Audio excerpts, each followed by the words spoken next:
NBC News Justice reporter Ryan Riley joins me now with more. And Ryan, this had been the initial belief of many people about January 6th early on, that there were calls from inside the house, if you will, in law enforcement. But D.C. Metro, wow. Yeah, it's really quite extraordinary. And, this lieutenant was in a position, in an intelligence position in which he was, there was sort of a reason for him to have been in communication with Enrique Tarrio ahead of this. He was sort of in charge of making sure that assets were in place when they came into town to sort of, quelling, basically getting violence reduced and trying to keep Antifa separated from the Proud Boys when they were in town. But this relationship, just really went too close that we see in these text messages, and especially tipping him off about his arrest that was pending when he was actually arrived in D.C.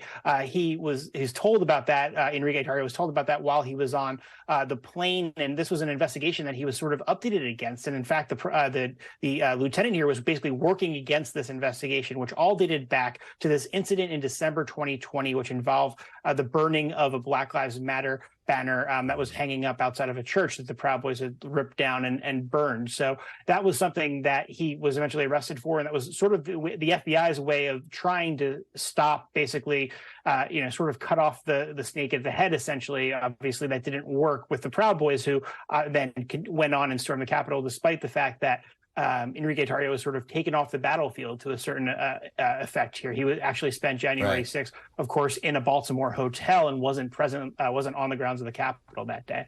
I'm curious here. So you're implying, so that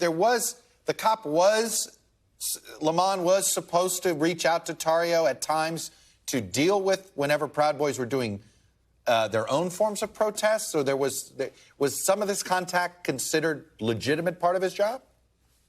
That's going to be the complicating thing here, because he was communicating about these communications with Tarrio to other people in his chain of command. He was this came out in the Proud Boys trial, that he was sending information and saying, a guy on the inside. He wasn't saying, I'm talking to Enrique Tarrio, but he was saying, here's what my source is saying, here's what my source is saying. And that was valuable information to the DC police, because that could, of course, have people in position to be able to keep groups separated. It's the same thing that we've seen when we've seen these other groups like Patriot Front marching through DC just a few days ago, where where MPD officers are sort of keeping them separated and trying to reduce conflict. So, there is a reason for some of these officers to be in contact with some of these extremist groups, but you've got to really navigate those relationships really, really carefully. And obviously, you shouldn't have somebody who's sympathetic to extremist groups in those important roles. Any reason to believe there are more inside Metro PD, or no? I think the bigger thing is with the FBI, and we saw that this week in terms of people who are sympathetic to people who stormed the Capitol on January 6th, and that's something that the top officials at the FBI were warned about in the immediate aftermath. Ryan Riley, who has been covering a lot of this January 6th related reporting for us. Ryan, thank you. Thanks for watching our YouTube channel. Follow today's top stories and breaking news by downloading the NBC News app.